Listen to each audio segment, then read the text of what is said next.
Welcome to the Human Frequency on American Freedom Radio, coming to you live from the snowy mountains north of Los Angeles. Snow which the LA Times repeatedly assures us will not put a dent in the quote-unquote drought. Today we will be discussing an important financial anniversary, chemtrail forecasting 101, and the two sides of chemtrail disinformation, the fear porn peddlers versus the fairy people. Plus, in hour two, we have our very first guest, Dean Ryan, an alternative media pioneer and a great friend. Sharon, how does this evening find you?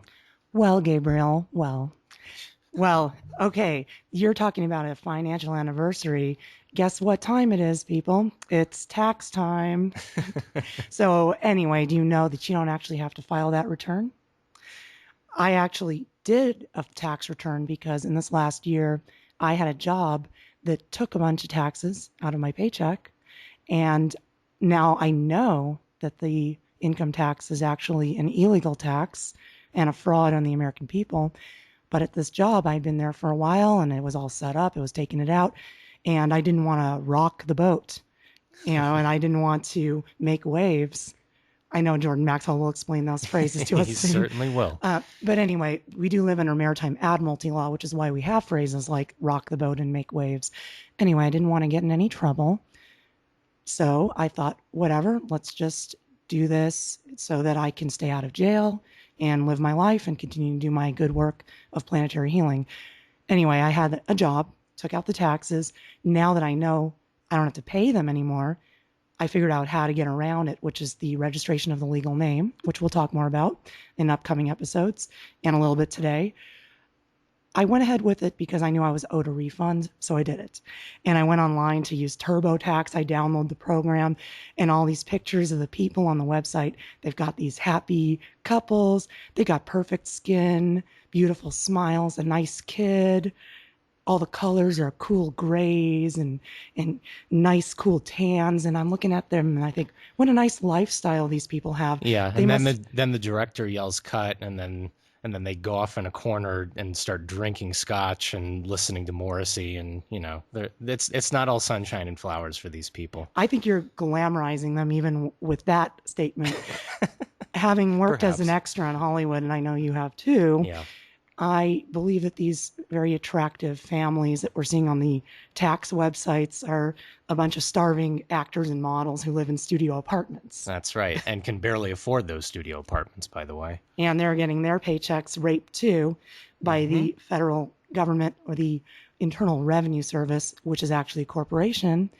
So what this comes down to is we're having a very special anniversary in the United States today. That's right. March the 9th, 1933. That was the date that the United States Corporation declared bankruptcy. And yes, many people are still under the erroneous impression that the United States is a country, but it's not. It's a corporation. And that was the date, 83 years ago today, that it filed for bankruptcy and started issuing the birth certificate, another wonderful thing in the society. The birth certificate is actually the death certificate, and we will explain why in a moment. But the United States Corporation at this point started using the citizens of this country as collateral against the national debt. That's right. So you have to think about it for a minute. When you have a child and you get a birth certificate, why are you registering a human being with the state? What is this? Turns out we're actually not registering a human being with the state. What has happened is a business entity has been created. So when the human being is born, they are given a name by the family, and they also receive the family name, which we call the last name. In actuality, a living being doesn't have a first or last name. My name is Sharon. That's it. You can also call me Sharon Daphna, because those were the given names my parents gave me. The family name, Schloss, is not to be tied in with those names. It's just a separate name. When it's all written out as Sharon Daphna Schloss, that is actually my business entity. That's not me. And it's technically everyone's business entity when it's written in that first, middle, last order. However, what this country loves to do is to tie everything in with each other. You mean corporation? Corporation, exactly. See, and this is the thing. We have to completely modify our way of thinking because it's 180 degrees from the way we're taught. And even the two of us are still learning about this. So anyway, when it's in that order, that is an entity because a living human cannot have a first, middle, or last name. I love to go around and ask that to people, like, "What's your first name?" And they tell me, "It's like wrong." Yeah, but in an art walk in Bakersfield, perhaps that's not the right venue. Yeah, perhaps. I've been thinking that maybe that isn't the best place to be heard on the topic. Yeah, well, our listeners here on American Freedom Radio are a little more in touch with these alternative ideas. Most people don't really think beyond the dominant narrative. So I have a name, Sharon or Sharon Daphna, and I have a business entity called Sharon Daphna Schloss. Now, the thing you can do to protect yourself is instead of just saying that's not me, you make it in actuality not you by registering it as a business entity with any one of the 50 states. We used Minnesota because it's the easiest. You can do it online. It's $50. It's no fuss, no muss. You don't have to talk to anyone. You fill it out, and there you are. You're registered. So my DBA is Sharon Daphna Schloss. When I do business and operate in the realm of commerce, which is all fiction, I'm using that fictional business name.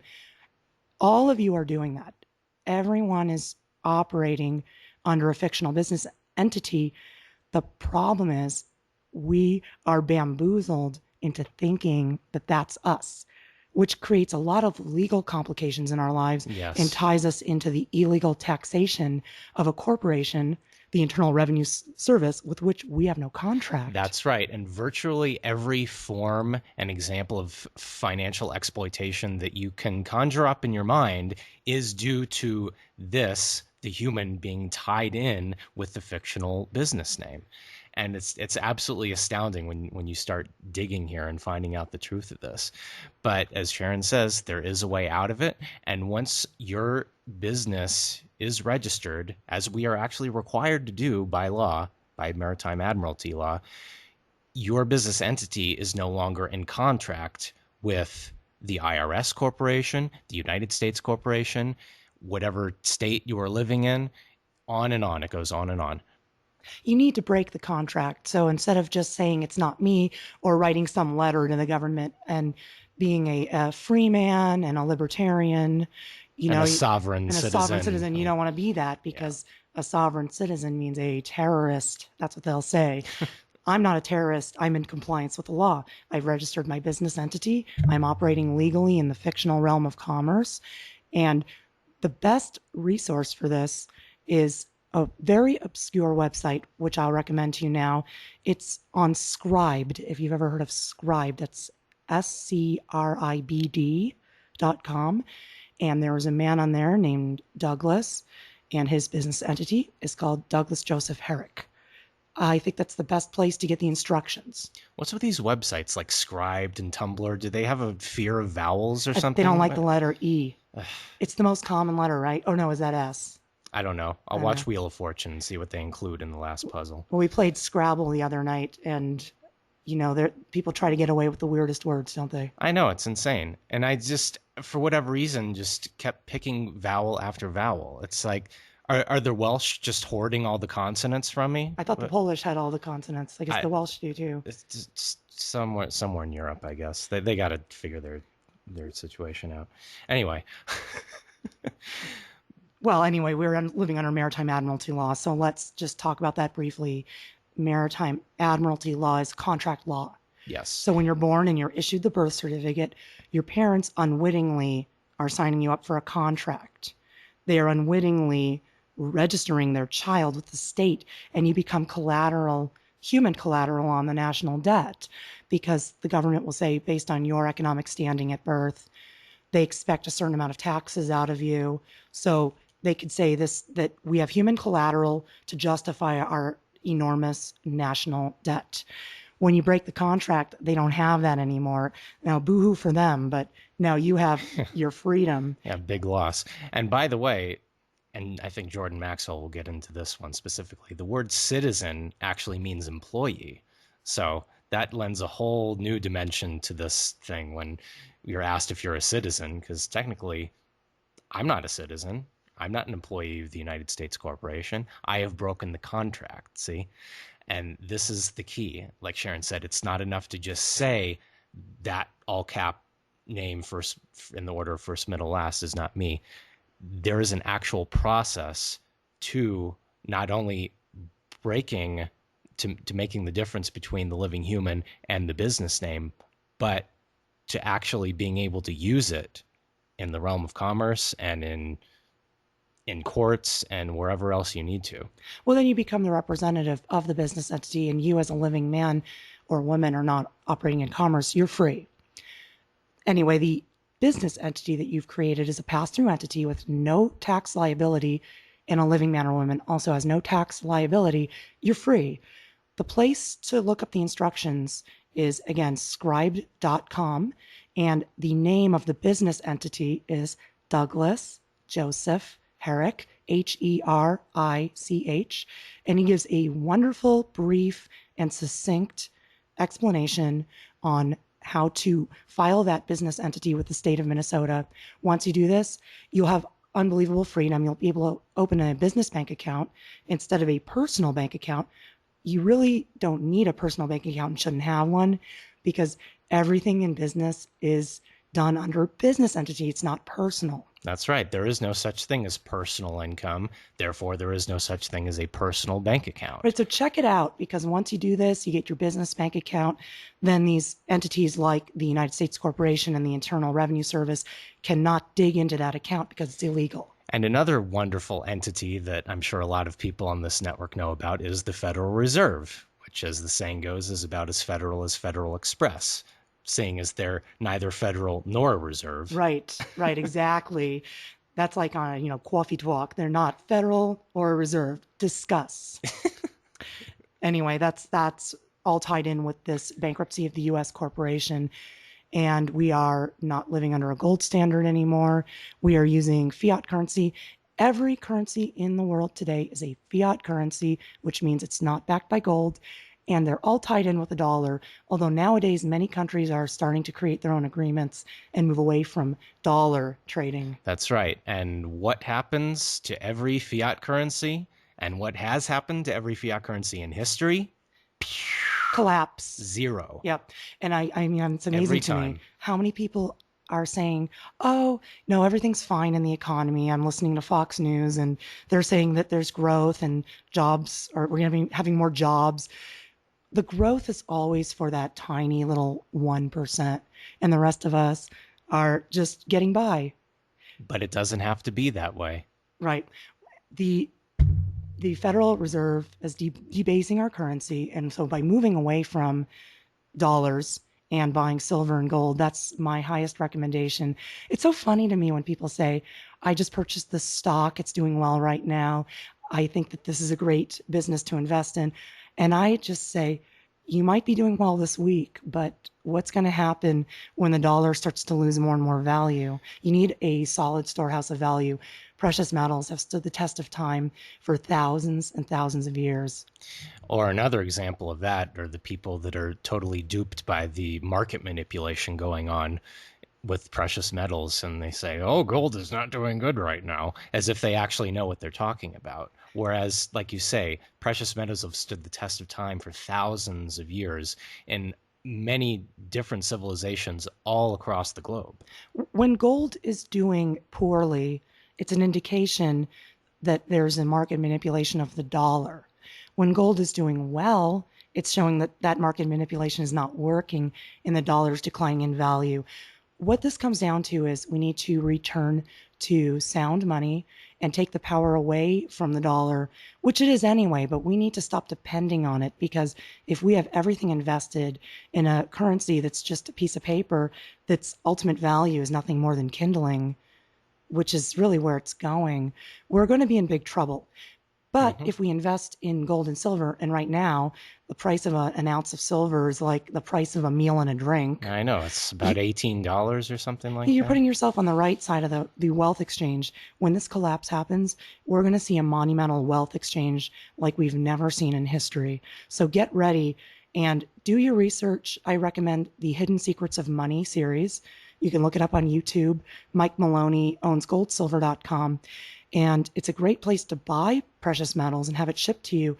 So I'm doing a commercial for them right now because I actually really love their company. But they put out the best educational videos on understanding the system of fiat currency throughout the ages, from the Roman Empire and before till today, and what has happened to every fiat currency. They explain how to invest in gold and silver, why our currency is being devalued, and why our national debt is skyrocketing with no end in sight. And get that legal name registered. It's very important. So there's a little bit of advice from Team Chembo here on the human frequency. And speaking of Chembos Yeah. and chemtrails, I bet you've seen a lot of chemtrails lately. I get loads and loads of complaint emails. Oh yeah, we're just the complaints department up here in PMC. Well, what's PMC, Gabe? Nobody knows. Pine Mountain Club. Right. The little town that we live in. It's near Fraser Park up in the mountains here in California between LA and Bakersfield. It's an extremely beautiful place. And when we moved here, we noticed a lot of dead trees, though. Lots of brown trees in clusters and a real lack of rainfall. The grass is very dry. There's a golf course up here that the residents keep complaining is not the same since the drought. Yeah, the fairway is the same color as the sand traps are. So this area needs a lot of work. What's happening is the energy is compromised due to geoengineering, chemtrails, EMF, all this stuff that we talk about and all the stuff that everyone's complaining to me about all the time. The solution is orgone energy. So right away, we busted the cell tower here, and down in Fraser Park, we busted the cell towers there, and we distributed about, so far, maybe 150 orgonite tower busters along the roads here, just chucking them off of mountainsides.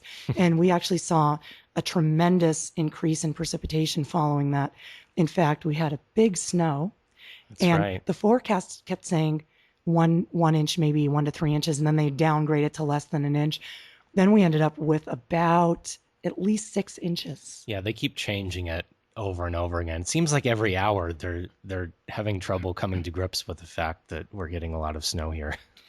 Well, we are getting a lot of snow, and California in general is getting a lot of snow and rain in all of the areas that have been gifted with orgonite. I want to talk today a little bit about a useful tool, which is how to forecast chemtrails. That's right. Now, people know when they see them, they see the spraying. A lot of people don't know when they're being removed. But right now, rather than focusing on the back and forth that we do between the geoengineering and the orgone energy, I want to talk about how do you know when it's going to be a chemtrail day? Mm-hmm. There's a website out there called chemtrailforecastnetwork.com that I used for a long time for this, but it's rather unreliable. And the guy that does this website, Kevin Martin, he's kind of hit and miss. So he hasn't posted since March 3rd, but I'm going to put a link to this website and other places. The best way to understand this is to use NOAA maps. That's the National Oceanic and Atmospheric Administration. They have weather maps online. And if you go to my blog after the show, I'm going to post a link to this so you can go right there and see how it works. Then you can bookmark it so every day you can do your own chemtrail forecasting. This website, they call it a water vapor loop, which is really funny because the dominant narrative on chemtrails also is that it's just water vapor. It's completely harmless. Well, NOAA puts these maps out that show the movement of water vapor across the country.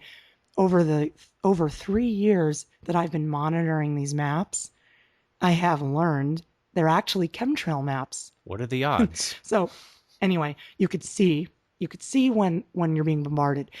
When you see white areas, that is definitely chemtrails. Consistently over and over again on this map. When you see white, it's chemtrails. When you see white with blue, it's thicker chemtrails. When you see colorful areas, reds and purples, that's actual rain. Yep. We have noticed on days when it's totally clear sky, beautiful, clean sky, and the map will show nothing, and then, so you'll see nothing. Okay, that indicates a clear sky. But here's a really strange one. There'll be days where there's puffy natural clouds, beautiful cumulus clouds, even rain clouds. And there's still nothing. Right. So there's nothing there on the map. So how can it be a water vapor map if they're showing nothing when the sky is just covered with natural, healthy, puffy cumulus clouds? So you can correlate between the chemtrailforecastnetwork.com and the GOES, the geostationary, what does it stand for again? I'm not sure It's what kind it of funny. I stands can for. never remember what it stands for. GOES, GOES. It's a satellite from NOAA, the National Oceanic and Atmospheric Administration. Like I said, I post a link because the website address is too long to say. And then you can go there and see the movement. You could see it coming in. The thing to remember is if you have an area that's been heavily gifted with orgonite, this stuff will still come in, but it'll transmute. So one other wonderful phenomenon I've seen on these maps is after doing a massive orgonite gifting, I'll watch the satellite image and see that white chemtrail stuff coming in. So it's a moving GIF image. I'll see the chemtrail stuff coming in and then just completely disappear, just poof, gone. And just a big hole torn in it. And again, our blog is thekembo.tumblr.com. You can also access it through our website, thekembo.com. And right after the show, I'll post a link to these forecasting network sites. Now, there's another issue surrounding chemtrail forecasting that's important to understand, which is the idea of deadly orgone radiation. Gabe, why don't you explain a little bit about what do we see in the sky, the smoggy look, and all of that? Well, Wilhelm Reich, the scientific discoverer of orgone energy, noticed that this energy exists in two states. What he called orgone radiation, or just OR for short. Some people call it POR, which I guess stands for positive orgone radiation. Anyway, there's many terms for the same thing, but he noticed that it exists in two states: orgone radiation and deadly orgone radiation, or DOR. And DOR is a very interesting aspect to this whole thing because DOR is often visible. Sometimes you can look out over the ocean and see a brown haze off in the distance. Well, it's the ocean. It's miles out to sea. There's no cars or heavy industry out there. There's no reason for that to be there. Well, Reich in his day found that same brownish, grayish haze appear in areas where there was no industry going on. And he termed this DOR, or deadly orgone radiation, which was the stagnating energy, the opposite of life energy, or orgone radiation. And this, a lot of times, is what we're seeing. A lot of people think that they're just seeing chemtrails, but a lot of the times what they're seeing is DOR. So we've been taught that we are seeing smog all the time. When we were driving into Bakersfield and we saw a thick blanket of smog over the city, that's what it looks like, but I've seen that same thing in places with no cars at all. So it's the look of deadly orgone radiation. When you're looking at these chemtrail maps, it is a chemtrail map and also an indication of the energy being used, that deadly orgone radiation. Yes, it's a very interesting thing when you can look at this map and see huge swaths of stuff over the ocean coming in. A lot of that is DOR, and DOR is put out by weather weaponry, such as cell phone towers and weather balls, and virtually any type of array that is producing positive ions and electromagnetic pollution. DOR is what causes drought. It causes a host of problems for all living things, indeed. And DOR is something that orgonite will transmute. And transmutation is a very, very important part of what we do as etheric warriors. I think I want to go back to Bakersfield and do some more work because we went down there for the art walk, and I'll have to say, I'm trying not to be unkind, but Bakersfield just isn't ready to understand orgonite yet. But that doesn't stop us from distributing it and busting all those towers. I have never seen cell towers like the ones in Bakersfield. Perhaps the excuse is that this is a flat area, a plain, a big open space, and that signal can be projected farther. I could tell you this, The cell phone reception in Bakersfield is dynamite. If you want great cell phone reception, live in Bakersfield. If you don't care about getting cancer and, dying young. But the towers I saw there were unbelievable. They looked vintage. We were in downtown Bakersfield by the AT&T building. AT&T is always a major culprit. They say these towers are just for cell phones. I know they're not. People know better than that. I actually have some almost proof of this. I mean, there's a lot of evidence about it. But cell phones worked long before we had these towers. I thought they operated by satellite. Here's the thing. Gabe and I got an EMF canopy to sleep under, which is like a Faraday cage for the bed. And we tried to test it by taking a cell phone in there. And we took this cell phone in there and it lost bars of service. So we went from like 4 bars of service down to one bar. Yeah. And almost sometimes it'd be nothing, but sometimes it'd be 1. And I was very upset that there was still any service. And I contacted the company that made the canopy to get an explanation. And the explanation actually makes a lot of sense. First off, the canopy just attenuates. It doesn't completely remove. It just reduces. You can't completely remove it with a thin, gauzy canopy. You'd need something a lot thicker, which wouldn't be nice to sleep under. Right. But also, the cell phones don't need very much signal to operate. So why these giant towers? The AT&T building in Bakersfield was covered in these gigantic cones, just broadcasting DOR, electromagnetic pollution, and all over the city. I've never seen such huge towers, so many of them, and they look like they've been there literally since the 70s. So I don't think this is just about cell phones. Clearly not. No. And some of those things just looked like big bass drums, just like hanging off. Very, very bizarre. But yeah, most people mistakenly believe that these towers only carry cell phone traffic and whatever, I don't know, like weather data or things like that. Right. But no, these cell phone towers are highly toxic. They are emitting DOR constantly, and these are the main targets for our gifting operations when we go out and chuck organite in the field.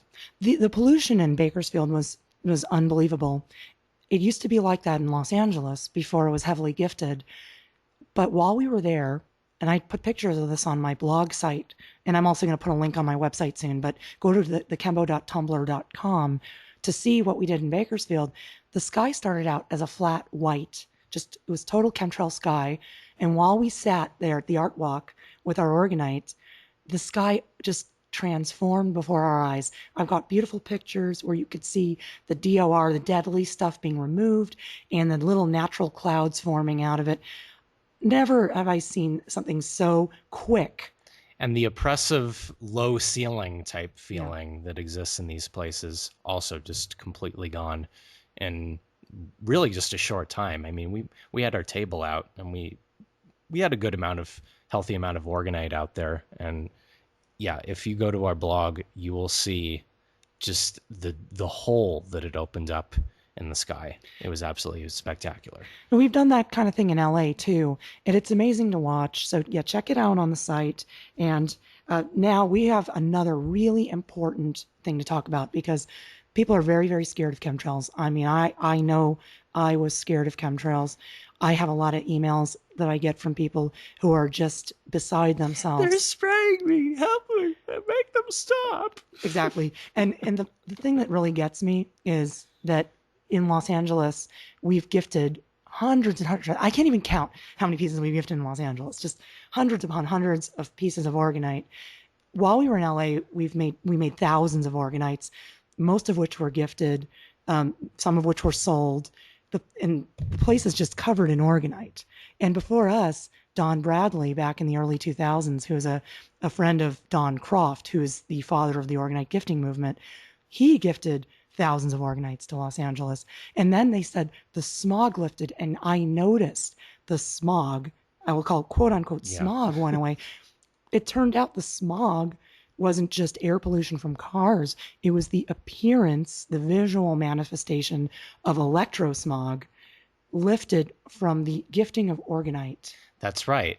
However, since that time, many new cell phone towers were added to the area. So what's the only response to that? Add more organite. Exactly. So I get people from LA, they're like, they're spraying, it looks terrible, it's such a mess. I want you to send me a picture because while I was living in LA until a little over a month ago, I was taking daily pictures, and what I saw every day was the orgonite destroying the chemtrails. So if you see the chemtrails and you're upset because you have to see them, well, they're not going to stop spraying, but we're cleaning them. It's important to understand what they look like when they transmute. I have pictures of this again on my site. I'm always trying to tell people, don't be worried, don't be scared. We're cleaning them. If you see them puff up instead of spread out, if you see them break up instead of spread out, that's an indication they're being cleaned. If you see corkscrew shaped clouds, that is the appearance of the spiraling energy of orgone, otherwise known as scalar waves, removing DOR from the sky. It'll take a long time. This is why we have a whole Yeah, show dedicated to this. a very long time. And even people that we tell this to, they will seem to understand it, but they'll see a trail or two and they'll just come emailing us right back saying, "They're spraying again. It didn't work. It didn't work." That just that kills us.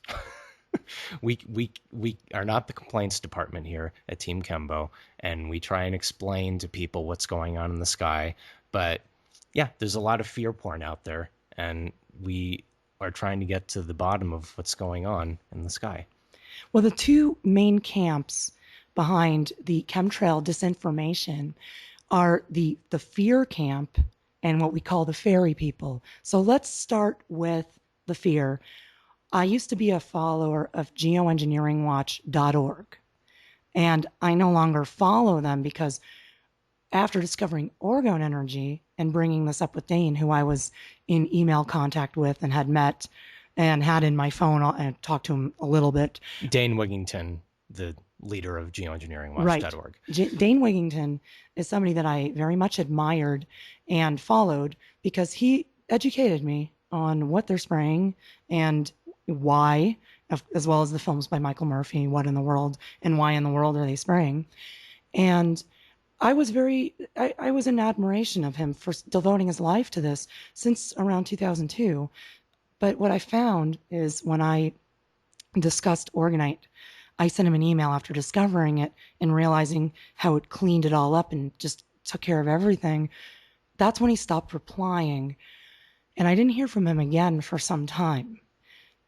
The big thing that happened that really woke me up to the fear campaign was back in August. We were going up to Northern California, Gabe and I was going to go do a talk in Grass Valley, and we also went to attend the Geoengineering Watch event in Redding. And we went up there to do our own event called Occupy Geoengineering Watch. With the express purpose of handing out orgone and orgonite information awareness flyers at this event. Right. And I put out an email list and I added a bunch of new people from Grass Valley that were going to be involved in the event. And I was pretty shocked. I shouldn't be shocked, but one of the people that we put on our email list from Grass Valley informed Dane of our activities. Well, with a title like Occupy Geoengineering Watch. Well, look, the reason I did it was because I wanted it out there that Geoengineering Watch, while they do explain what's happening up there, they explain only half the story. They don't talk about solutions.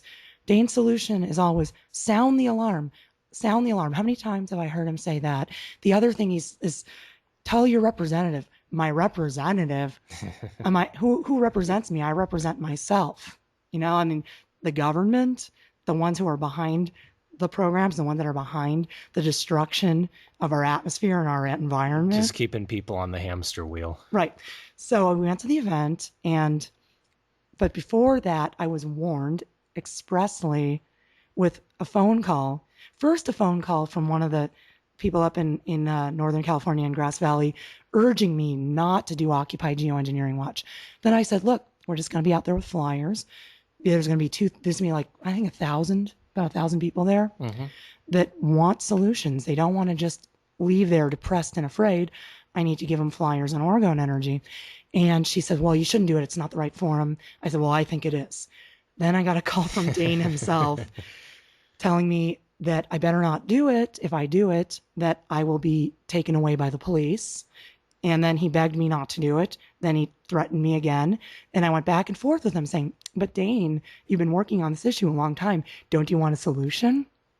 Apparently not. So threats of police action if we show up to the event and then pleading not to show up. Begging. It was very, very odd. And I can only think that Dane is working as controlled opposition or that he's just completely mind controlled at this point. Well, whatever the reason, we did the event anyway.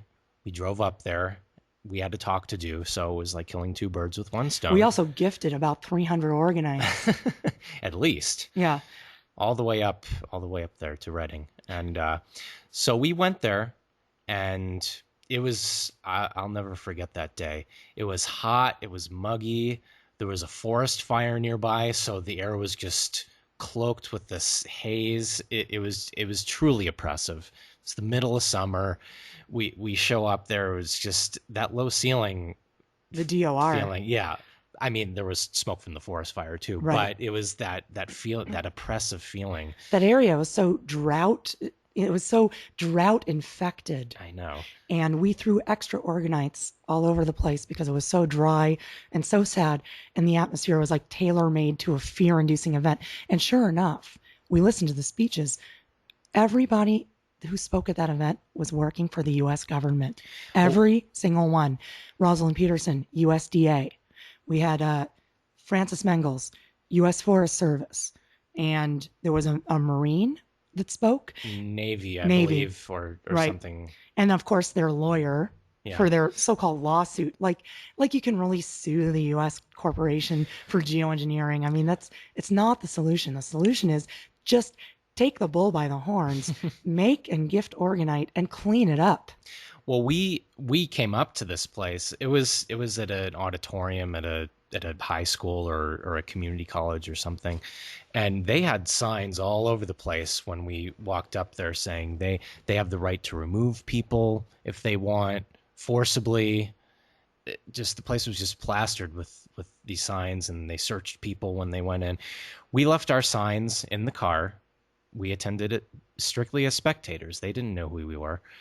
But we went in there and we stayed for the first half of this, and it was absolutely painful. It was excruciating, but I just wrote a news story about it and just kept it on that level.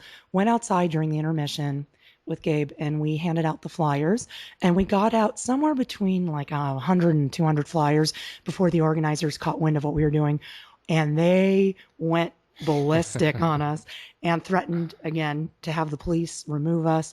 And I just didn't want to get taken away by the police. Nowadays, this was before we had registered our legal names, by the way. Nowadays with the legal name registration, that's not a worry anymore because you can't arrest us for that because everything's done in the name of the business entity, and you can't arrest a business entity for passing out flyers, nor can you arrest a living man or woman for giving out information. Well, I'm still kicking myself for not having the camera recording when that woman came out read you the riot act. Right. So that's one major problem is the fear, the denial of orgone energy as a solution. And it's most definitely a solution. Next week, we're going to have Ken Rolla on here. Ken Rolla is an electrical engineer who was a great inspiration to me. He explains very beautifully how orgonite works, and he calls it scalar energy rather than orgone energy. And the reason for this is because there's a whole camp of people who've taken and distorted what orgone energy is. So one side of this is the fear police. They want you to be in fear of chemtrails and to feel powerless, like you have no choice but to just live with it. But what was that sign we saw at the event? You're being sprayed like a bug. Yeah. With a guy with a big gas mask on and the trails in the back crisscrossing. It's the opposite of empowerment. Exactly. And I'm really tired of the complaining. Just get with the program and learn your power. We have free energy technologies. And if you expect to never see a chemtrail again because you have a piece of orgonite, then you need a wake-up call. This takes a lot of work. I like your analogy about the Yeah, toddler making the mess. right. I know I put this on my blog today. If you have a toddler who's spilling apple juice all over the house, wouldn't it be great if you had a device that would clean up that apple juice for you? But wouldn't it be even better if it cleaned it up before it even spilled? Well, guess what? There's no such thing. So these parasites that are spewing pollution into our air aren't going to stop spraying. You really expect that? They're going to spray it and we're going to clean it. One day, when enough people are on board and we have reached critical mass, there will be so much orgonite that they can't spray. But right now they still can, but we clean. So don't expect to see no chemtrails. You got to put in the work, and you also got to acknowledge when people are doing the work for you. Mm-hmm. And what was it that Kate of Gaia said? Everyone wants the fast food solution. Oh, yeah. Can you remove all of these chemtrails, please? And can you do it for free? And can you work a little faster, please? I'm tired of seeing that. She said everybody wants Truth Burger. Yeah. Yeah, I want it now, and I want it fast. And by the way, can you do it for me? Well, the other side to this chemtrail debate, I should say, it's more of an orgone energy debate, because the chemtrail people, the fear peddlers, want to tell us that we don't have a solution. And then there's another camp that says we do have a solution, but they obscure the science of it and make it so woo-woo and so full of new age nonsense that right. nobody wants to know about it. So there's got to be a middle ground. So Gabe, you have a little more experience with this than I do. And I hate to have to point the finger, because Don Croft is the founder of the Orgonite gifting movement, and we owe him such a debt. He's done so much. But his website is driving me up the wall. Gabe, you spend more time on there. Why don't you talk a little about the forum? I just need to say one thing first. If you mention the term sylphs to us, our brains will go on strike and leave the building. Exactly. And that's just a fact. This is a sylph-free show. That's right, and always will be. Okay, Gabe, well, now it's time to explain what is a sylph. It's a made-up thing, in my opinion, and not just mine. Anybody who values a scientific explanation of orgone energy. We were talking earlier about transmutations, and transmutations can be explained very scientifically. When there's DOR present and there are chemtrails present, orgonite helps to remove those toxins through a process called transmutation. And what it's doing is there is a push and pull type thing going on. So you will see crazy swirls going on in the air. You'll see what look like clouds, but with the bottoms dropping out, almost like a fang tooth type shape. Spirals too. You'll see a lot of spirals. You'll see a lot of spirals. You'll see wisps. You'll see the strangest little like almost feathers, feather type patterns. That is what is known scientifically as a scalar wave vortex. That is the action of the orgone energy removing the toxins from the atmosphere, literally. What Ken Rolla explains about this is that the scalar wave is a spiral. It's faster than the speed of light, and it can go through matter. It's very, very powerful energy. When you see the spiral-shaped clouds, which freak a lot of people out, and it freaks out the chemtrail people, and it makes the fairy people think they're seeing angels. They're not angels, I'm sorry. It is the look of toxins from geoengineering being spiraled out of the sky. You're seeing the pull and the push. And when orgonite is made correctly, as Ken Rolla explains, it will literally throw the heavy metals into space. And again, this is all with science behind it. And the problem that both of us have with the fairy people, and unfortunately also with Don Croft, is the science is almost anathema to them. They don't want to hear about it. They don't want to acknowledge it. They want to keep things in this ridiculous woo-woo new age nonsense state of that we're seeing fairies in the sky. We're seeing sky angels. They call them whatever. air spirits. Air spirits. It's I'm sorry, it's utter nonsense. I'm sure I'm going to alienate some people by saying this, but this is an uncensored radio network, and I'm just going to say it. It's nonsense. We have to look at orgone energy with a balance between the spiritual aspect and the scientific aspect. If you want people to get on board and understand it and actually be able to remove chemtrails, deadly orgone radiation, EMF on a massive scale, we're going to have to bring this idea to the public in a scientific way. That's how people want to understand That's it. right. And we have to use our discernment. That's the most important thing. And what really bothered me is that there was two statements made on the website on Etheric Warriors. One was that anybody who uses the word scalar energy is a disinformant. Now, scalar energy is just a modern term for orgone energy. And the reason that some people like Ken Rolla use scalar instead of orgone is because people have so distorted orgone energy, the idea of it. I on the other hand, like to use it as, in honor of Wilhelm Reich, its discoverer. Wilhelm Reich actually despised the mystical explanations. He did. He would be livid if he was alive today hearing people talk about sylphs. But he did also acknowledge that through the discovery of orgone, we have discovered our God. I believe in God. I believe that God is universal consciousness. I grew up Jewish, and in Judaism, God is not a man. God is an all-pervasive force throughout the universe. And that is actually what orgone is. It's an all-pervasive force. Life force. Life force energy, chi, prana. But it's measured scientifically. And Reich also loathed the mechanistic point of view, which is also just as bad, but from a completely different direction. Well, yeah, because that denies the mechanistic is all just hard evidence, physical science, and the mystical is all just, religious. But there's a functionalism, which is what he worked with. Functionalism is the middle ground. We have to integrate. So the orgone energy, which is universal God consciousness, has been measured scientifically. We need to integrate the science and spiritual aspects, but we also need to understand what we're seeing in the sky. When we see the transmutation of deadly orgone radiation, we're not seeing angels. If you want to look at it that way, that's fine, but it's not what it is.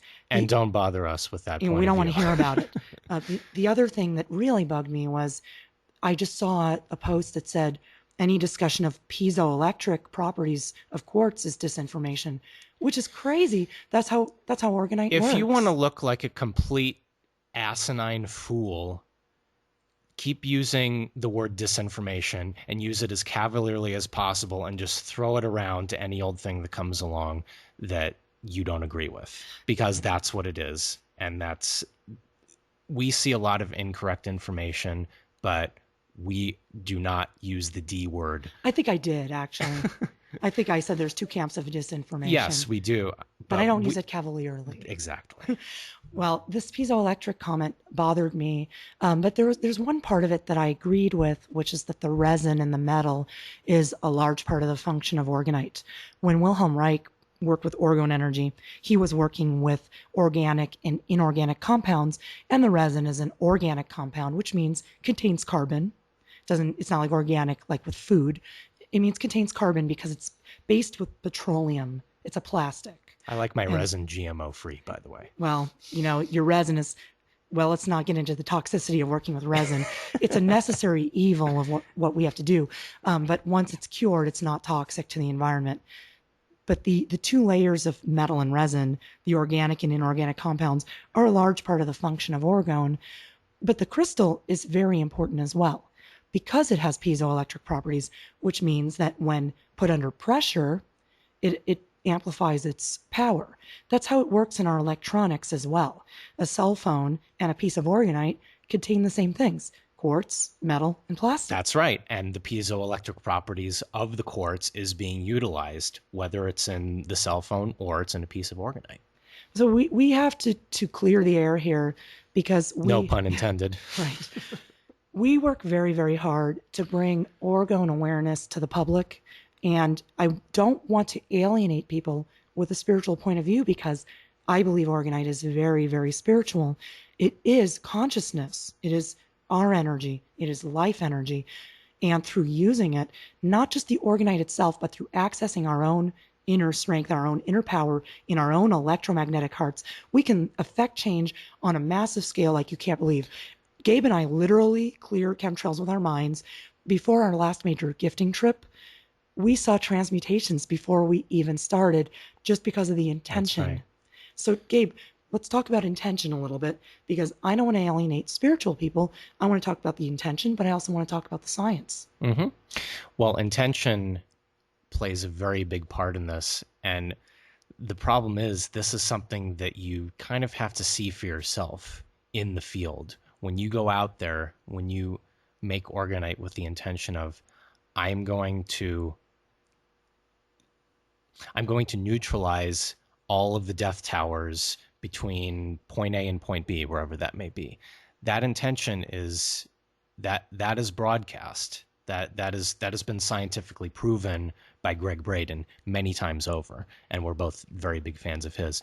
But not to go off on a tangent here, your intention when you are making orgone devices, when you are gifting orgone devices, and before and after both of those things is so important. We have literally cleared the sky of toxins just by putting our intentions in the right place. And I think even Kate Bush in the song Cloud Oh, Busting yes. said, just saying it could even make it happen. And that's certainly true. It's such a beautiful song. Cloud Busting by Kate Bush is a song about Wilhelm Reich, told from the point of view of his son, Peter. It's so beautiful. I highly recommend it. Go on to YouTube and listen to Cloud Busting and watch the video because it tells the story of Wilhelm Reich bringing rain and how the FDA took him away. It's a great video, and I can't believe it came out in 1985. She's like, And there's DOR. unbelievable. Yeah, there's chemtrails in the video. Yeah. And so I don't want to alienate people with a spiritual point of view on this because it's very spiritual. But it's so important that we can integrate science and spirituality. That's actually the age we live in now. This is the new era of free energy, of understanding our human power, and of bringing together the worlds of science and religion because they both have the same goal. Yeah, and that's the crux of it is we have to finding that happy medium is so essential because Reich talked about mechanistic versus mystical thinking, and his happy medium was functionalism. You have to have both. It can't just be one or the other. And what irks us about the fairy people is that complete rejection of science and focusing on this ridiculous, absurd notion that air spirits are eating the chemtrails. Yeah, they say when you put the organite there, the sylphs get really happy and they come out and they eat the chemtrails. I don't want to ever hear this again. Please don't email me about it. I'm restraining my inner George Carlin right now. Believe me. Yeah. On the flip side of that coin, however, are the debunkers. Right. The skeptics. Yes. Why are they skeptical of organite but not skeptical of the government explanation? Exactly. What is a skeptic? What is a debunker? There's a difference. It's astounding how these people will go to such great lengths to find any possible explanation they can think of other than what is, to us, painfully obvious. It's very hard though, because we'll say it's obvious to us, but these are such new ideas. Free energy is something that's been suppressed for so long, and orgone energy is a free energy. And you see what happened to Wilhelm Reich. He met the same fate as everyone who has worked in free energy that will help and free humanity from the parasites. That's the predicament that we're in, is trying to explain something that's been suppressed for a long time. And yeah, it's hard to explain. Mm-hmm. It turns out that we have been seeing chemtrails our whole lives. We think we only started seeing these in the last few years. Wow. Hey, we saw a painting made in, I think, what was it, 1850? It was something like that. One of the people that I follow on Tumblr who is posting from Bern, Switzerland, he posts beautiful sky pictures, and we've contacted each other, many times about our work with orgone energy. He uses the obelix. And actually, that's another issue with Don Croft's website, is he doesn't want to hear about any devices other than organite. But the guy I know Other in than Switzerland, devices that he invented. Right. The obelix is what our companion in Switzerland is using, and he's cleaned the skies beautifully up there and has posted a lot of wonderful pictures. You got to understand the new skies we're seeing. It's different. So don't be afraid of these new skies. Don't be afraid of the new clouds you're seeing, because so much of it is the fight against geoengineering. And the fight against oppression in general. And don't fear the U.S. corporation, and don't fear the IRS corporation either, because there's a solution out there that anyone can utilize. And the thing that Don Croft got right, and he's got a lot right, the one main thing is, through distributing Organite, we will end global tyranny. And we are. Join us in hour 2 when we come back.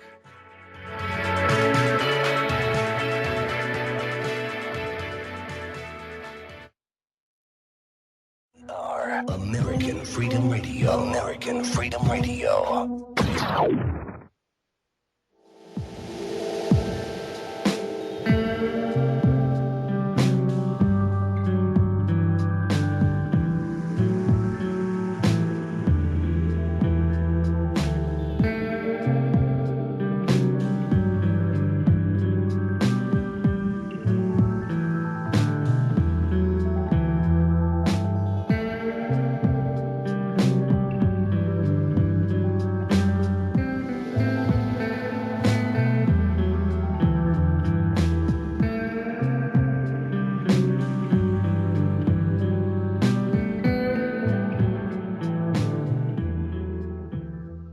Welcome back to the Human Frequency on American Freedom Radio.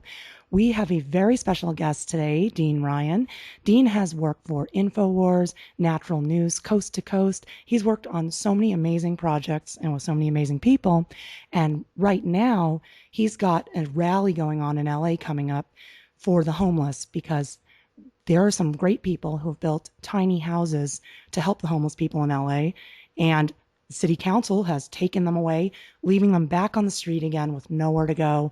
So Dean is taking it under his control, the rally for the homeless in LA, and I'm really excited about it. We're going to go attend it. There's going to be a lot of people there, like Adam Kokesh and Sean Stone. So Dean, how are you, and how are things going with organizing this rally? Well, thank you for having me, Sharon. I'm really a big fan of yours, and you know that. So, and I'm really humbled to be on your new show. And like you said, we're taking it to the streets. We're taking it to we're taking it to the man, if you will. We're taking it to the establishment, and we're doing the right thing and standing up for people that wouldn't have a voice and that are being wrongfully accused of all sorts of things. If people have been following the story. Well, it's crazy, the homeless problem in LA. I grew up there. Gabe is from LA as well. And I started doing volunteer work for the homeless around 2009, 2010. And I learned that back then, there were 80,000 homeless people in LA County. That's just crazy. How can we allow that in this day and age when we have all the resources to help them? And then on top of it all, when there's people who are building the tiny houses, having them taken away. I mean, I remember being told you can't pass out food to homeless people in this park when I was doing Burrito Project. How can the city say you can't feed people, you can't house people? We're doing it out of goodness of our hearts, right? Absolutely. The homeless people are essentially being treated the same way as pigeons. When you go to a park, there's the signs that say don't feed the pigeons. And, you know, last time I checked, we're all human beings. This is an animal farm. Some of us are more equal than others. And this is really the classic case of the battle versus good versus evil. And I'm just trying to do the right thing, Sharon, and really stick up for people that just want to, you know, they don't want to freeze at night. They don't want to be spat on on cold pavements, living in tents.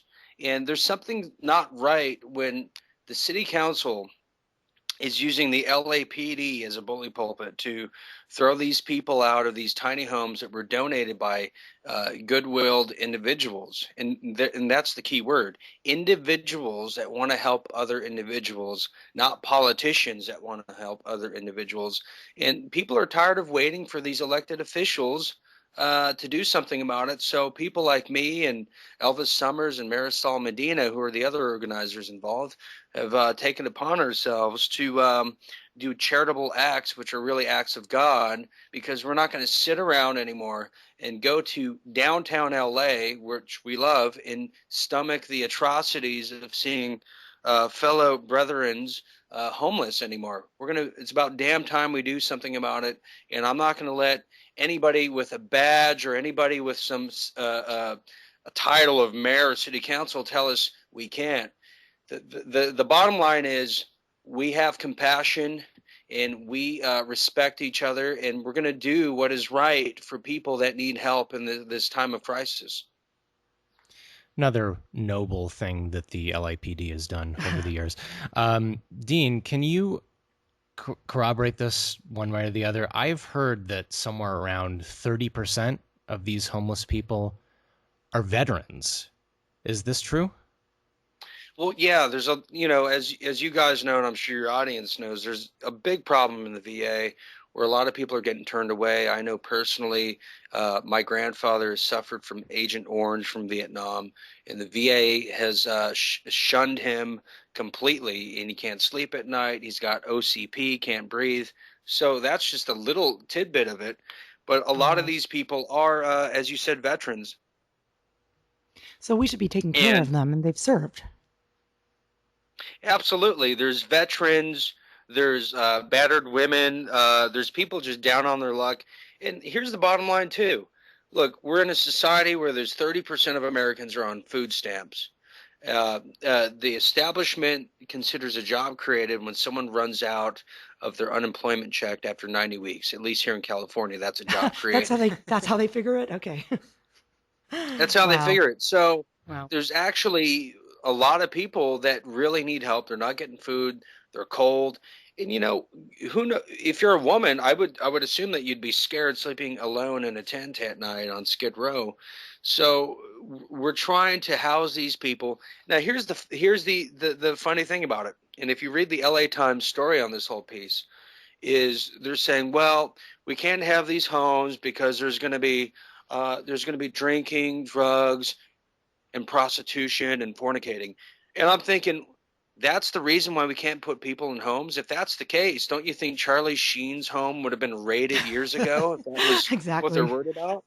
I read that article too. Well, the rich white people in Beverly Hills don't want freelance competition in those regards. Sharon, look, I was born at night, but it wasn't last night. I know a rat when I smell one. Okay? Right. Yes. I'm sick and tired of the lies. I know. It's crazy. It's just crazy. These tiny houses are actually really cute. They're really nice looking. They improve the neighborhood as opposed to people just sleeping in tents on the street. They give people a roof over their heads. And I don't see obviously there's zoning laws and all that, but we are all human beings. Homeless people are human beings. It just doesn't make any sense when someone has done something so wonderful to provide housing that actually looks nice and fits in with the city to just kick people out. You're totally right. It would be the greatest facelift for downtown LA, which it really needs. It would help commerce. People wouldn't have to vomit every time they come to downtown LA and see all this atrocity. They can actually shop in peace, knowing that there's, as you said, beautiful homes. But here's the big secret. I'm going to pull the curtain back on the Wizard of Oz. Here we go. Because it doesn't make sense to you. It doesn't make sense to Gabe or myself why they would throw people out of these beautiful homes, confiscate the homes. But here's the big secret. Here's the big communistic elephant in the room. What we are seeing right now is United Nations Agenda 21, or as Obama has called it recently, the Sustainable Living Act for 2030. What this does, it rezones, is rezoning for everything, rehousing, put everyone on the grid, shrinking square footage, opening up FEMA camps, you name it. This is a consolidation under the agenda, United Nations Agenda 21, when people pull back the curtain. And I have to make that case because it's my duty as a minister of information, if you will, to talk about this, and people need to research it because it's a real deal, and we are witnessing it and what they're doing to the people who need help the most. Wow, this is amazing. Now, one of the things that I noticed was when Sharon and I met on our first date. We met outside of a subway station, and when we went back a year later, for our anniversary, there were homeless spikes installed on everything to prevent the homeless people from even sitting down in places. It's the treatment of the homeless people in Los Angeles is absolutely ridiculous and draconian. It's terrible. And I'm really, really glad you made the Agenda 21 connection, because that's huge. And, Dean, I don't even think they need FEMA camps, because with Agenda 21, they can just herd us into cities, and they that got can the be our cities. FEMA camp.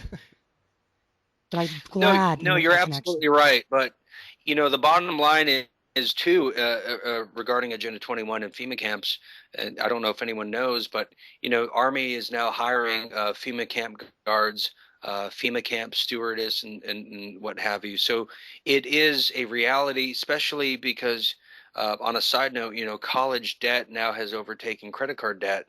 And so, they're going to come and collect eventually. But there is a reason to the LA Coliseum in LA is still open and hasn't a football team there in over 20 years. And so well, we do the now. FEMA camps. Oh, well, I yeah, see, but right. I mean, I don't want to get into a FEMA camp episode, but the greatest threat to the control grid or the establishment are people that are off the grid, people that are in the sticks and self-sustainable communities. But I think, and I've coined the phrase of awareness, solutions, and compassion, and I'm going to make the case on the 18th, which I know we're going to get into in a bit.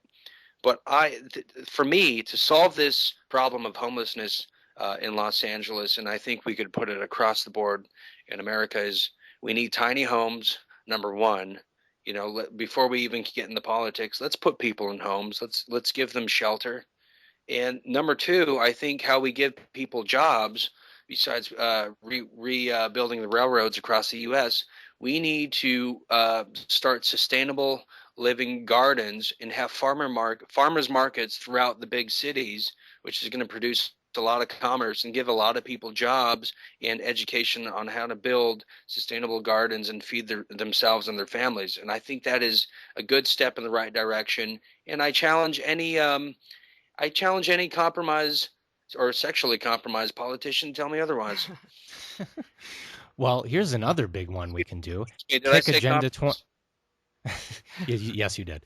Another big thing we can do is kick Agenda 21 out. And that's very important because they completely abuse and misuse words like sustainable and turn it into things that are the polar opposite of sustainable. Well, they say that gardens aren't sustainable. They want us eating GMO foods. They want us living in little boxes. They want us in tiny houses, but they want us in tiny apartments. They don't want us with access to the land. So, Dean, what you're talking about is real sustainable living, as opposed to the UN doctrine of Agenda 21, which, by the way, takes away the rights of communities. We make our own laws. And now we have this international body that's not elected. It's not part of the United States, coming in and telling us what we can do in our own communities. And I could see what's going on here in LA. I could see what's going on with the homeless. I've been an advocate for the homeless in LA for years, and doing a burrito project and Food Not Bombs, providing meals. And the first place I volunteered was a homeless shelter for women. And, it turns out that most of the homeless in LA don't actually want to go in the shelters because they lose a lot of their freedom and rights doing that. The tiny houses are a great solution. No, absolutely. And, it's really, and the city wants to say it's zoning laws and all these things.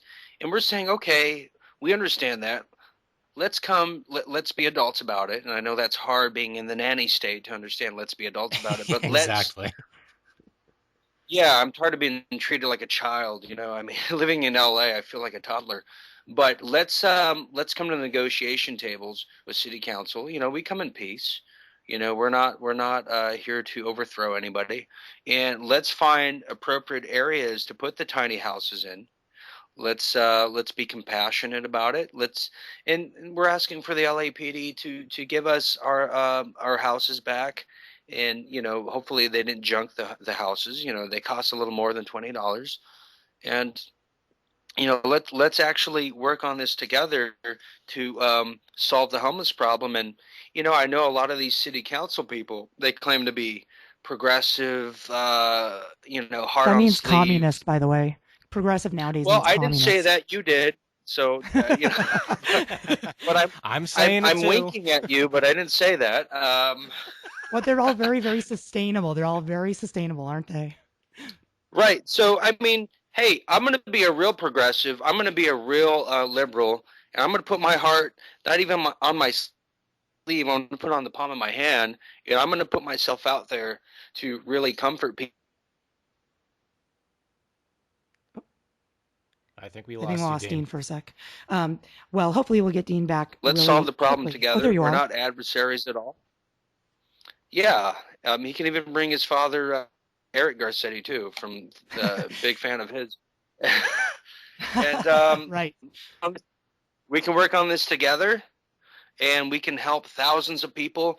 LA can be the beacon of light that solves this problem finally in America of homelessness. Because I understand being an American that there's been a war on drugs, there's been a war on terror, but finally, if we're going to be warmongers in this country, let's have a war on poverty. Let's get rid of Exactly. it. Let's Well, eradicate the poverty situation in America, and then then we'll solve everything else. And let's make it a war that we can actually win this time. Well, Dean, I love what you're doing because you're taking back the power. So many people feel so helpless nowadays, and the homeless people in LA are really in a bad way. There are homeless people everywhere, and I regularly see the camps get taken down. Like when I did Burrito Project, we knew where to go, and then we'd go there week after week to feed people, and then one day everybody was gone because they got kicked out. And the only reason for that is because the neighbors nearby who weren't even on the same street, but like many streets over, said, "Oh, I don't want those homeless people out there." NIMBY, very classic NIMBY alert, which stands for not in my backyard, in case anyone's wondering. And it's only a short step from NIMBY to banana, which stands for build absolutely nothing anywhere near anyone. I think that's what they're doing with taking away the tiny houses. This is a huge problem in Los Angeles and beyond. And Dean, thank you so much for finally just getting people together, enough people to just stand up to these draconian policies, and especially Agenda 21. That is a huge cancer. That is a huge thorn in everyone's side these days. Well, Yes, thank you you. know, Gabe. No, well, thank you guys. I'm not just a rush for the cure kind of guy. I want to understand the cause, and I know it hurts people to understand the cause. Here's a hint, hint. If you eat hot dogs every day of your life, you're probably going to get cancer, and that's hard for people to understand. And so I want to point out the cancer in the city council. That is, it's hard to think that our tax dollars go to people that don't have our best interests. So I want to educate people, not even educate. I just want to share what I find. I don't want to sound like a pompous, like, I'm a professor.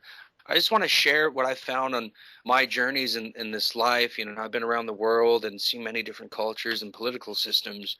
I want to share that the fact that a lot of the policies, even in our local counties, are really under the umbrella of the United Nations Agenda 21 or the Sustainable Living Act, whatever it feels comfortable to call it.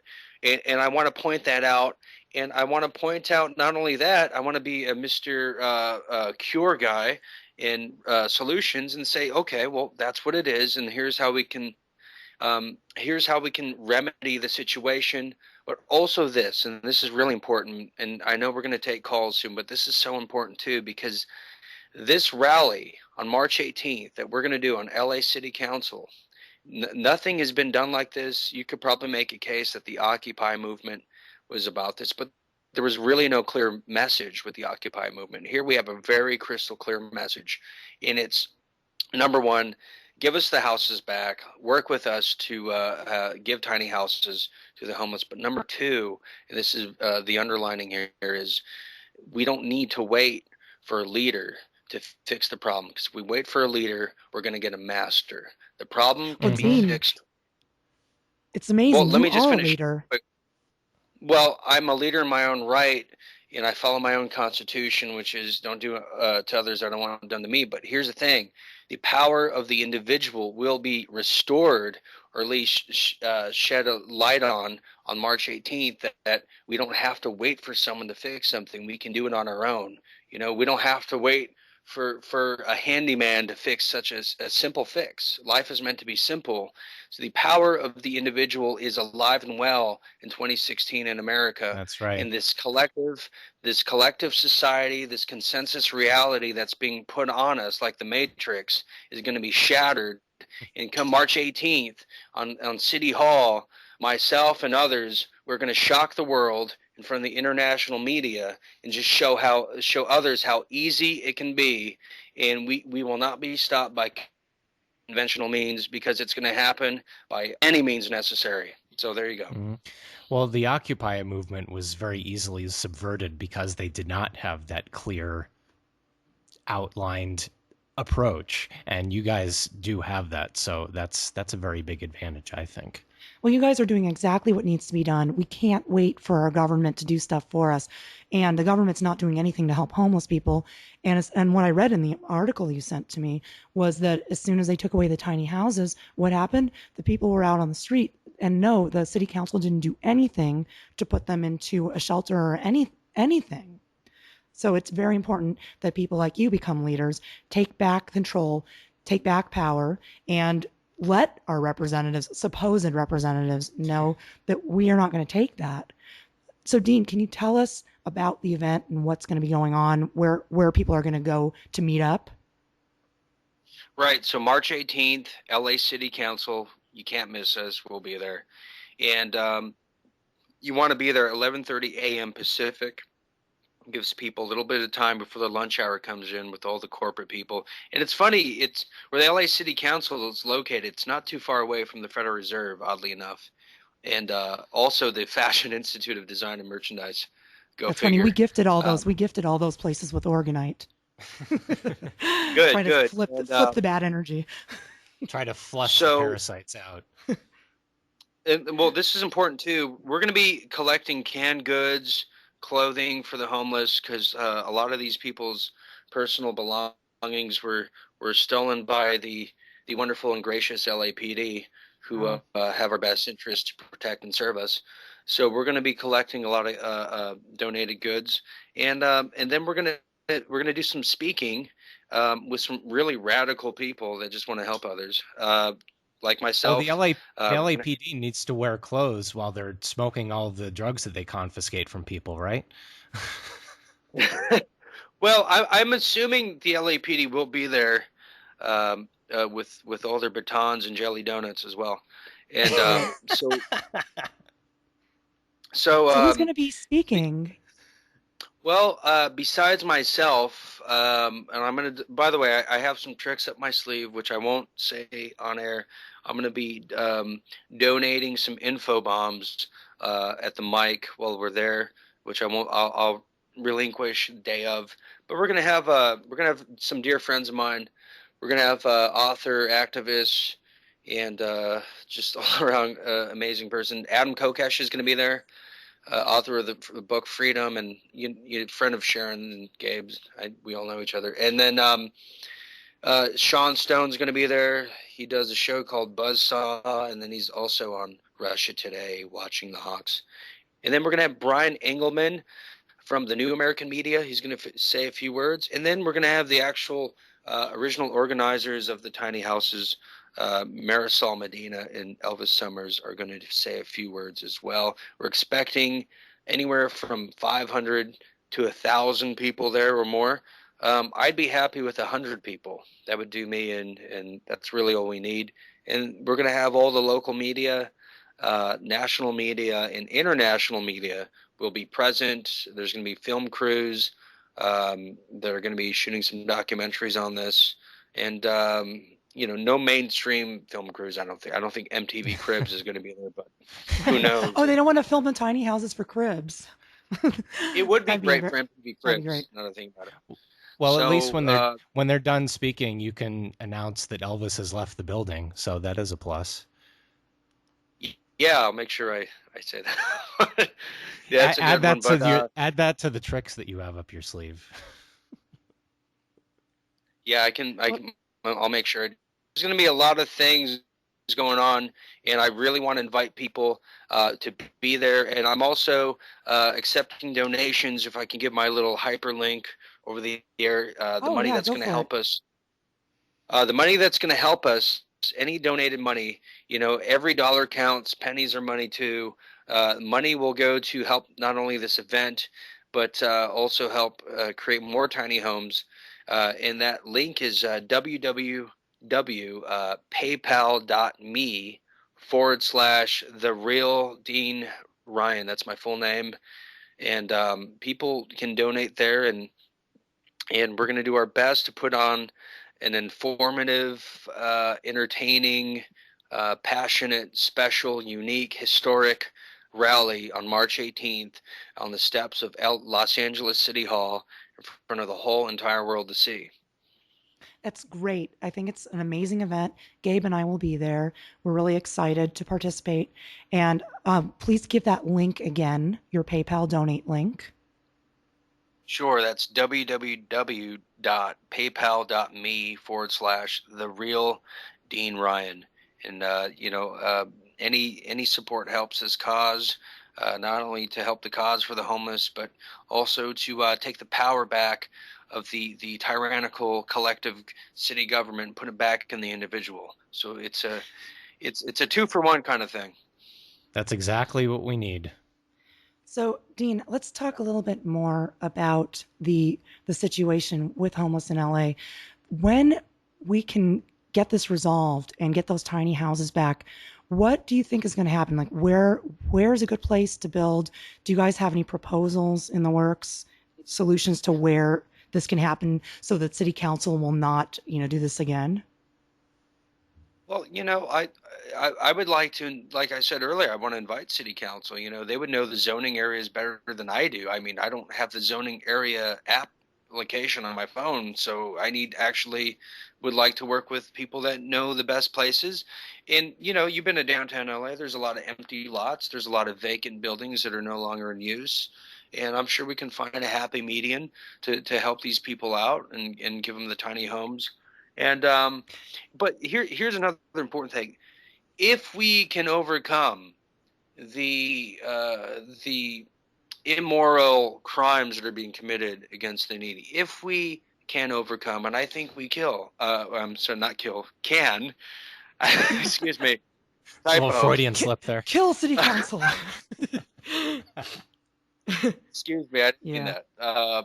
No, If that's all we good. can, I think there's going to be a domino effect. I think there's going to be a domino effect across America that's going to go to Venice Beach, San Francisco, New York, you name it. And I think that's why I think March 18th is so important as the world watches to see. I mean, are the authorities going to come down and shut down the rally and arrest Dean Ryan and put him in a holding tank somewhere in underground airport in LAX, or are they going to Gosh, let us? I hope so. Well, if Adam Kokesh is there, then everyone will get arrested. Exactly. Are they gonna beat my brains out March 18th? Well, if you want Or it, are they you can going make it to? happen. Well, Sharon, we've been in this business for a while. We've seen stranger things happen, and I'm just putting that That's not out there. that strange. Okay. Well, Or here's the other question: are they going to allow us to get the message out peacefully, work with us together as friends, and respect the citizens' right for well, not only our First Amendment? these are not terms that the LAPD is quite familiar with. what, So peace, yeah, understanding. Well, anyway, I think if Adam Kokesh has anything to do with it, then arrests will happen. But maybe with that ankle bracelet on, he'll think twice about it. So pepper maybe it'll be a spray, tear gas, the whole 9 yards. right. Oh, But no, I hold think on. it's Newsflash. Adam no longer has an ankle bracelet. He is a free man as of January. Whoa! oh Hold the good. phones. Hold the phones. Well, I'm happy to hear it. I'm very happy to hear that. Well, we talked about legal name registration. If you register your legal name as a business entity, they can't arrest you for protesting. We're gonna have, that we'll talk about that another day. We're gonna have Jordan Maxwell explain the legal name and all that. But they can't arrest you for protesting. That's ridiculous.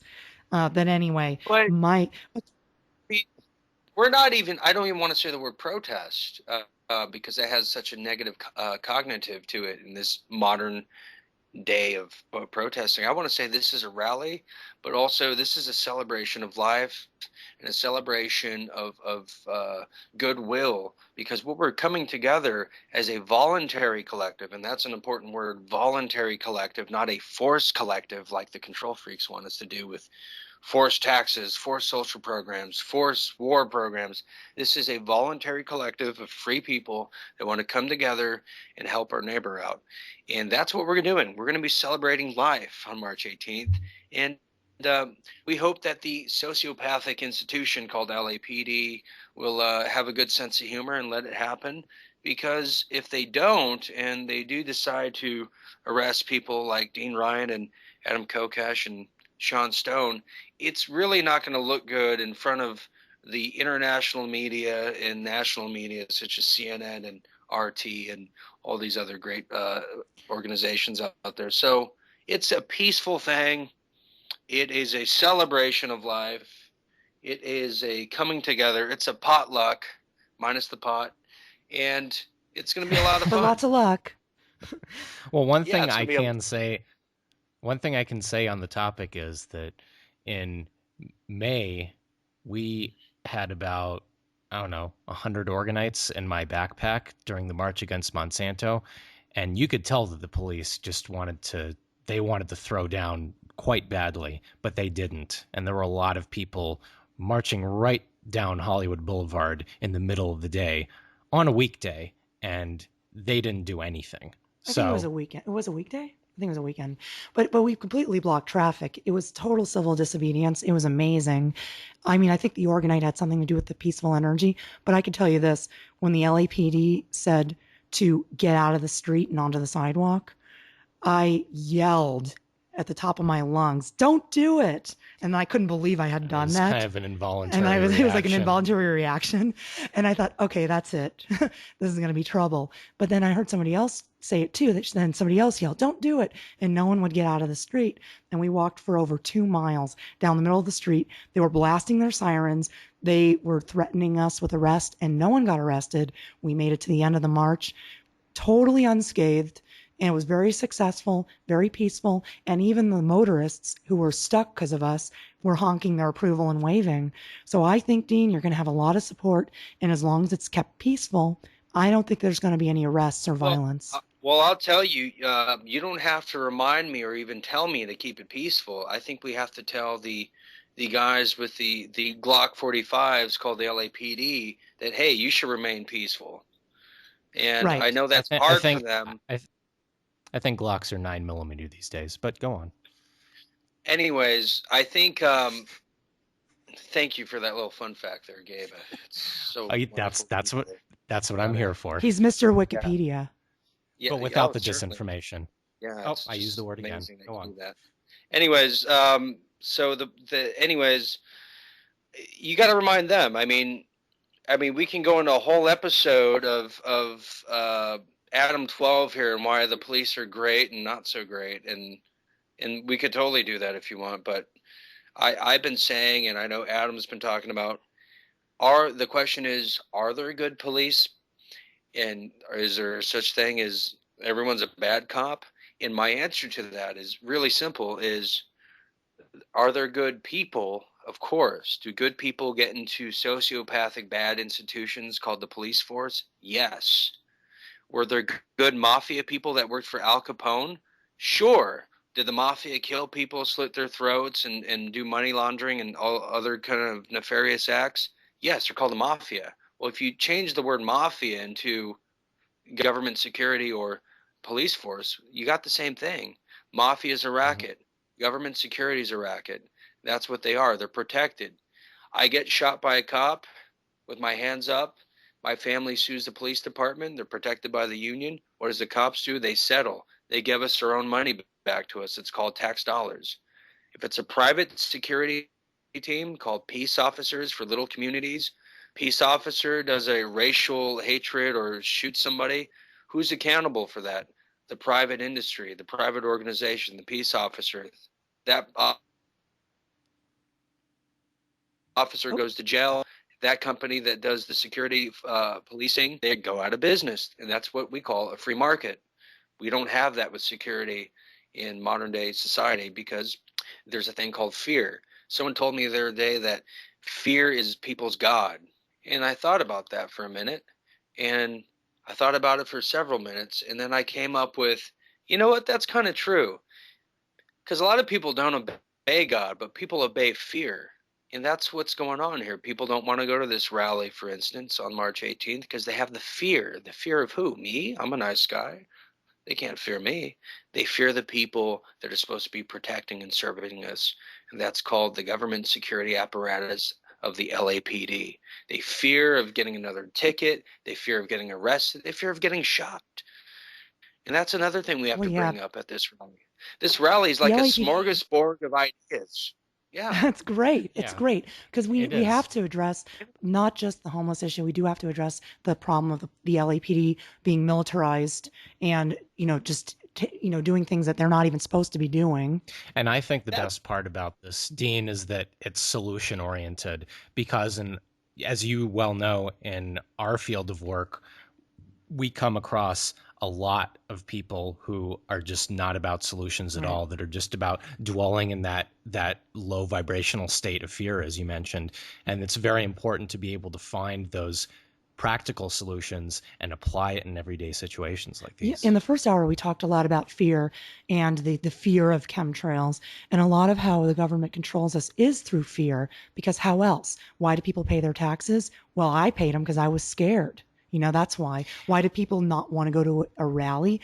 Like you said, they're afraid. What are they afraid of? Probably the police. And once you break the fetters of the fear, they have absolutely zero defense for that.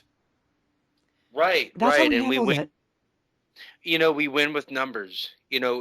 People have no problem. The Lakers, the Dodgers, they win championships, and you see people come out of their homes by the thousands. They go to the bars, they go to the local arena. I'm calling on everybody in LA, Orange County, Riverside, everywhere nearest the LA basin to be there March 18th, because we can win in numbers. This is a social movement to the political class, to the elite class, that yes, you're watching us with all your cameras and your spy gadgets and all your do-gooder officers that want to, squash your heads like grapes. But hey, we're watching you. And the militia just isn't guys in camouflage that live in, the sticks somewhere in Missouri. The militia is everybody. And that's what the Second Amendment talks about, not just bearing arms, but it talks about a regulated militia. Well, what is a militia? Not just people that walk around with M16s. A militia is people that talk to the establishment saying, hey, we're watching you. We see the crime. We see the tyranny. And we're going to do something about it in the form of a rally, or as I'm calling it, a celebration of life. Well, absolutely. The whole reason we have the Second Amendment is so that we can exercise our power too. It's not just about the government telling us what to do. And we are all warriors and we are all fighters. And I know that we were talking about Dane Wigington in hour one. He says that, we need to use our anger for fuel. And I don't say that we need to use anger.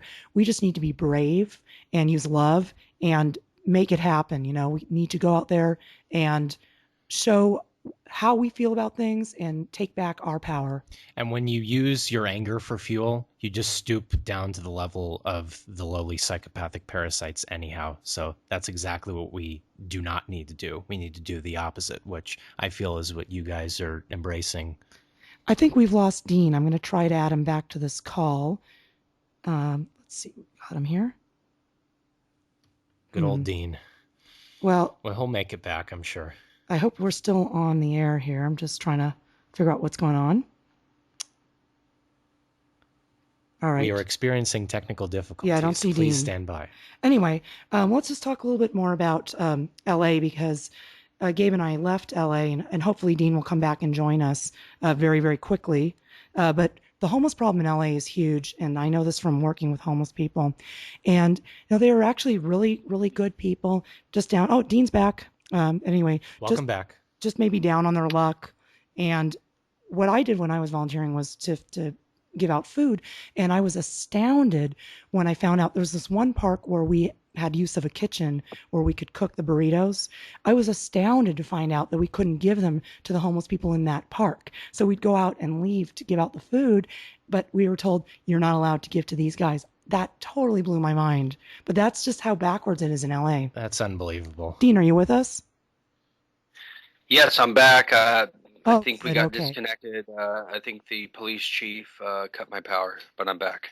That happens, especially when you're on a wireless connection, they do infiltrate. I've had that happen numerous times on these kinds of interviews where we're talking about anti-establishment activity.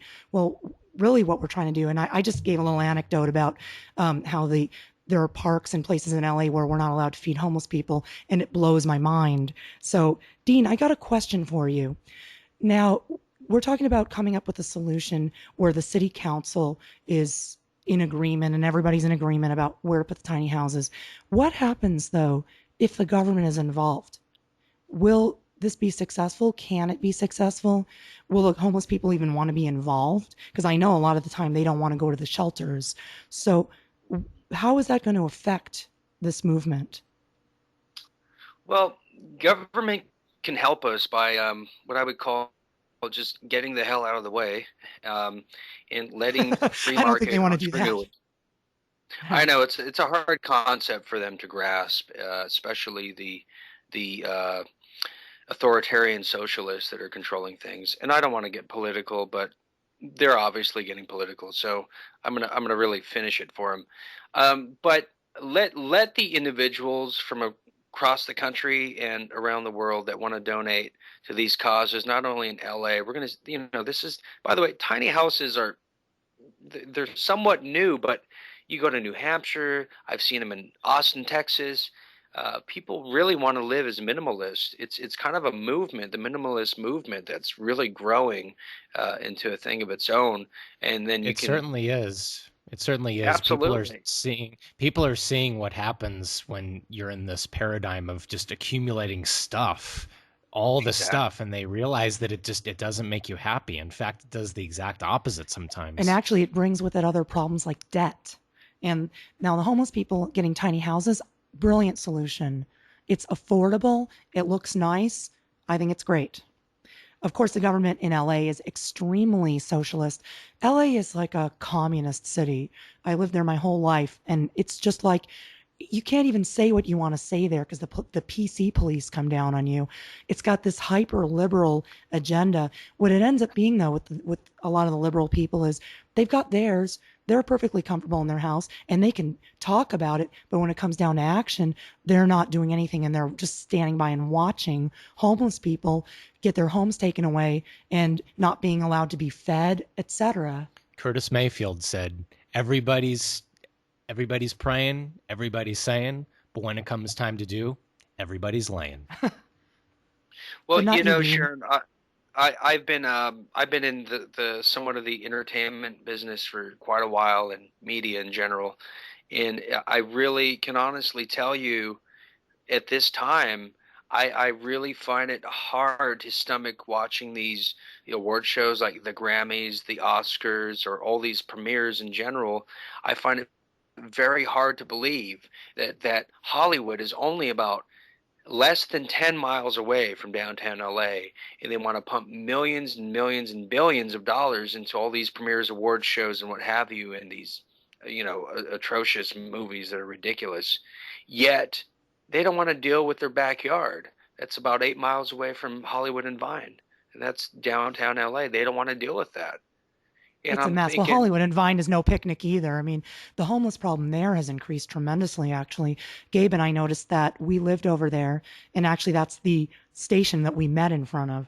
But when we were living there, I didn't see homeless people in the station very often. And when we went back just a few months ago, that station had at least a dozen homeless people. So this homeless problem is spreading. It's fast. And we saw this more than one day. Right. We were in that station 2 or 3 times, and each time there was a good 10, 12, maybe even more people than that. Yeah, it's spreading. And yeah, I noticed that huge discrepancy in LA between the rich and the poor. And what's funny is you go around the country and people think everyone in LA is rich and all the women have boob jobs and everything. It's really not that way. Los Angeles is an extremely impoverished city. Most people there are barely scraping by day to day. I took the bus when I lived in LA until like a month ago. I took the bus everywhere, and you see the poverty firsthand. So these are people with homes, but they can barely live. What about all the tens of thousands of homeless people?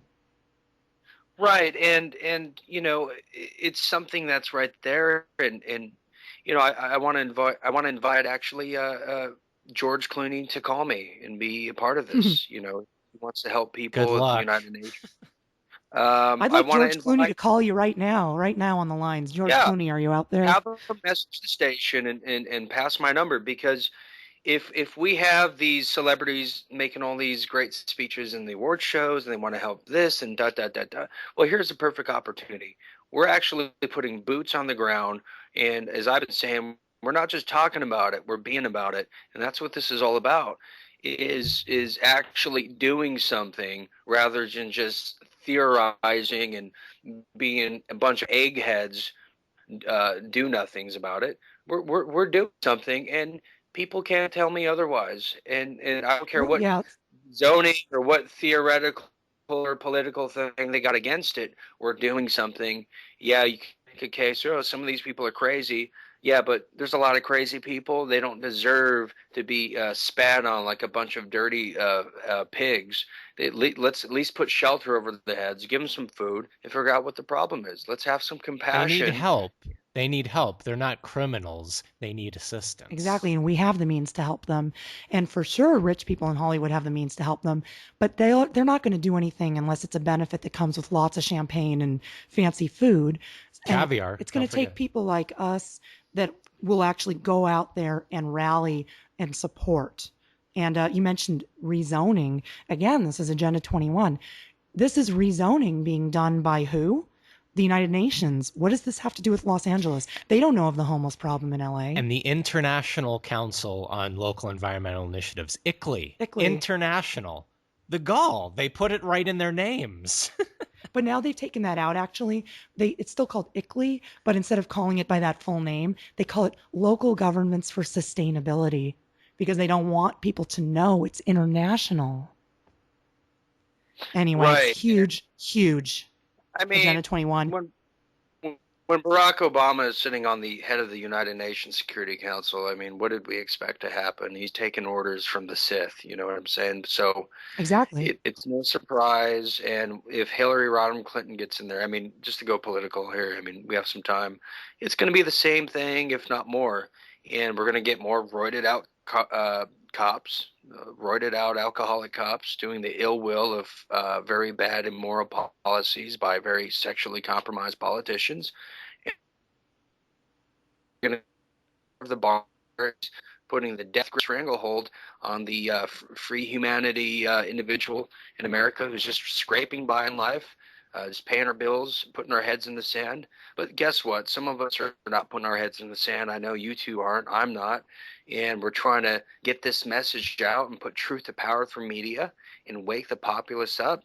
Waking up the populace gives us more soldiers of truth to fight the Death Star and take this game home with a victory and continue to live free, or as free as we can, in the next 30 years.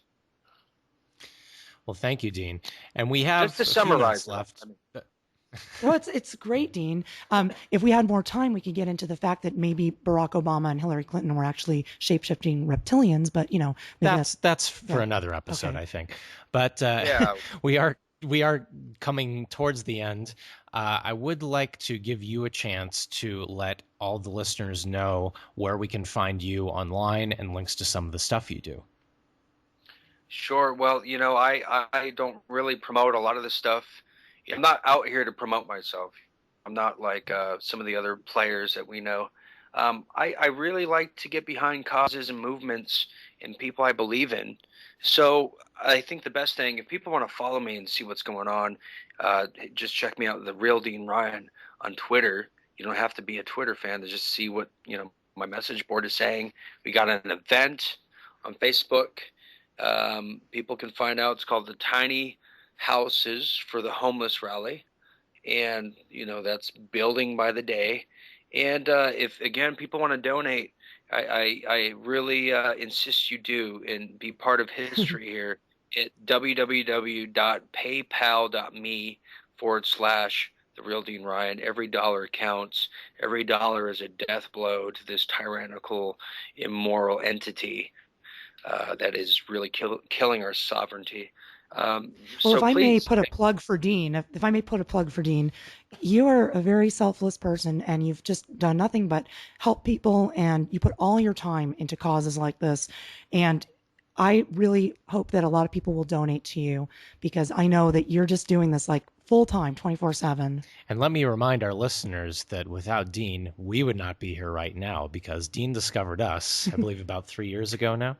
Yeah, Dean is the first person that put me on the air. So, Dean is always looking for important information to get out to people and really devotes his entire life towards helping and fighting the good fight. So, please go and visit Dean's PayPal and donate to this event and check out the Facebook and join us at City Hall in Los Angeles or City Council, right, Dean? yes, the city, Los Angeles City Hall, where the city council is. You'll see me out there, and a bunch of us, and bring canned goods as well. Bring some clothes for the needy.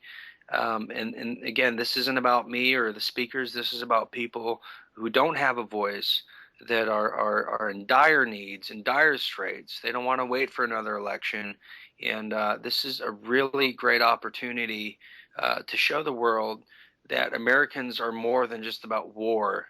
We're more than just about corporatism.